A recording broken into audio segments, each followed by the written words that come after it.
Hello,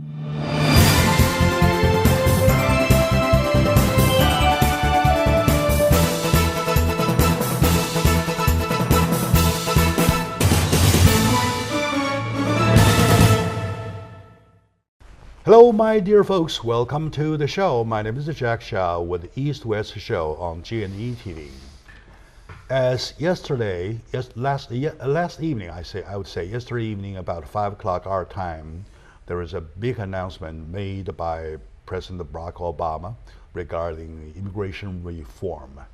Prior to the show, we had twice invited Mr. Alan Diamante, attorney at law, and Mr. Ken Hamming, the board member of the Pasadena College Foundation, to talk about it. And by the way, Mr. Ken Hamming is a writer. His beautiful book is being welcomed by lots of readers. And at the end of the show, he promised to autograph a copy to Alan and his beautiful wife. Right. So now, you can tell probably by the setting that we're going to do a debate over the Obama executive order, right? So I want you guys to each brief our audiences with your own ways about the nature of the executive order, please. I'll start with Alan, please. Okay. Well, thank you, Jack. It's always a pleasure. Same here. Pleasure meeting you, Ken. My honor. Well, with respect to the executive order, or action, I should say, the president basically has spoken out. After many years of debate in Congress and not being able to pass a law that cannot be law until something goes to the president's desk for him to sign. We know that the Senate had passed something, but the Speaker of the House did not put it up for a vote. Mainly because he couldn't get a majority of the Republican members of the House to agree that they were in favor of such a bill. Because of this, many years have transpired, and after a lot of pressure from different organizations and analyzing the issue, the president came up with this executive action that would not favor the approximate 11 million undocumented in the United States. But it could provide a benefit to 4 million. We're talking about an extension of youth that were brought here in the United States without their control and have stayed here numerous years and want to seek an education and be able to pursue a career, to be professional, for example. And also, individuals have been living here for more than 5 years that are parents of citizens or lawful permanent residents. And we're talking about individuals that entered the United States most likely unlawfully or overstayed a visa. Now, this is one benefit that we're talking about. It's a temporary benefit. It's far from being an amnesty, giving these folks full rights of citizenship. They're not going to obtain that. And again, we don't even know what's going to happen in the future with the change of the law, because this is not a change of the law. This is an executive action. All right, okay, that wraps up your briefing to my audiences. To Ken, I will ask you to do the same thing. You want to brief my audiences with about the same order. Well, first of all, I'd like to say it's like doing a show with my sister, because my sister went to Berkeley and Alan went to Berkeley, okay? Right, so I know the mindset and the background precisely, I think, from that. Myself, I went to the University of Wyoming, which is, you graduate there with sort of a different mindset than we do in some of these other institutions. All right, good. But to start off, I'd like to read what Alan said yesterday on his website. And I think he means it with all his heart. Go Obama. I reviewed the executive action and agree that it makes sense. Congress makes the law, but the president has the authority to take action. I cannot give any credence to the position of those that feel that the president is violating the law and that the Senate should block all appointments. The congressional statement must end. Stalemate must end. The action benefits the U.S. Put hate aside, put politics aside, follow what is moral and just. So I'd like to talk about all of those things. You're quoting from who?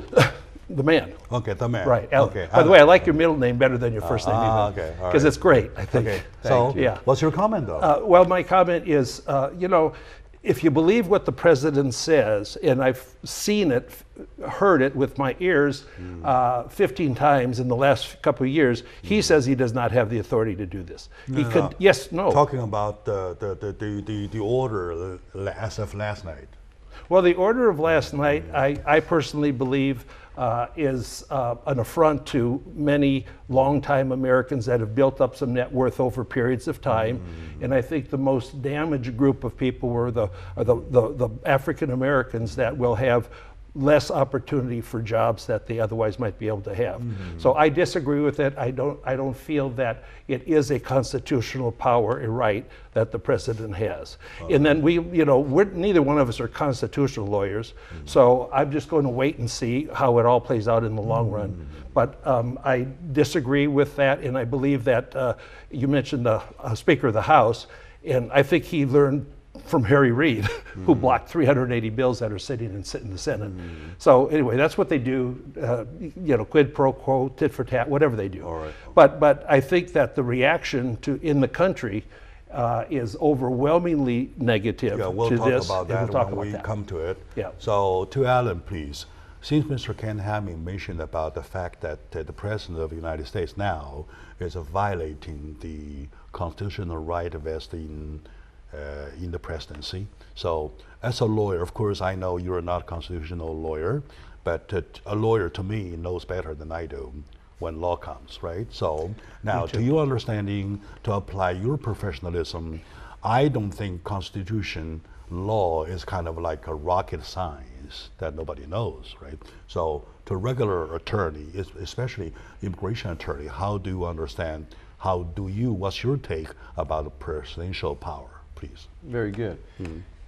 Just to respond to what Ken said, if I may, and I appreciate it. He was very delicate in what he said, and I think he was alluding to the fact that I saw snippets of different speeches from the president within the last several years, that where he had said that he is not an emperor and that he cannot change the law by himself. And I'm in agreement with that. But what the president can do is he has the authority and the power to do executive action just as much as Speaker Boehner had the discretion and authority to choose not to put a bill to the vote. And this is not anything new.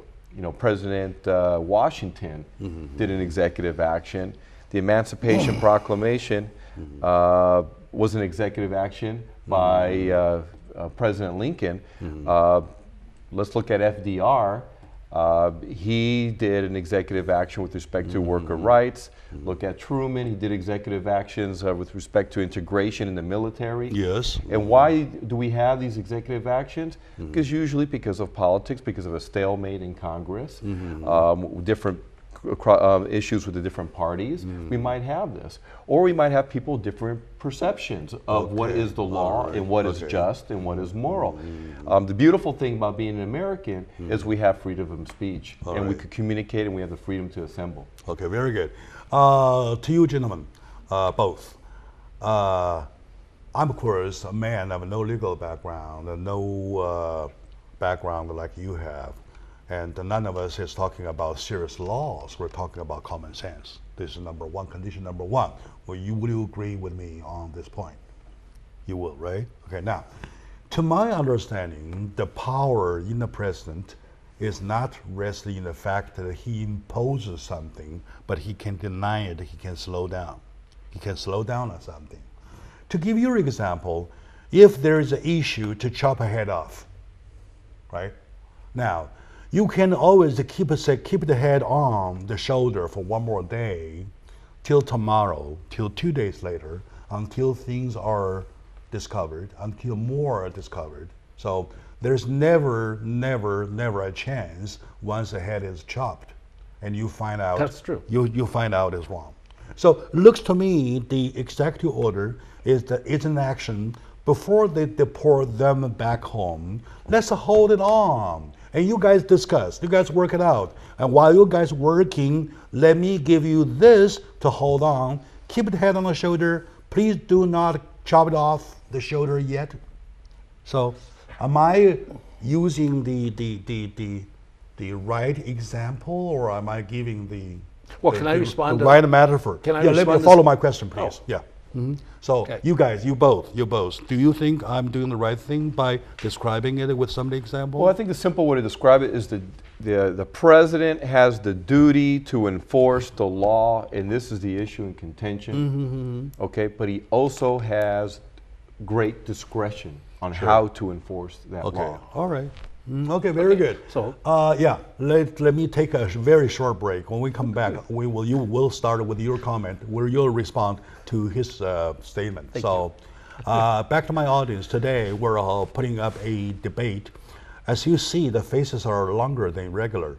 they regular really. look. Regular. I'm kidding. Yeah. I know they are both of the gentleman type of professionalist, right? So am I. We're talking about something there as an issue, talking about issue as an issue, not personal, right? Nothing personal. Let's take a short moment out. When we come back, we'll continue by letting Mr. Ken Hamming respond to Alan Diamante, attorney at law, his statement. Stay with us.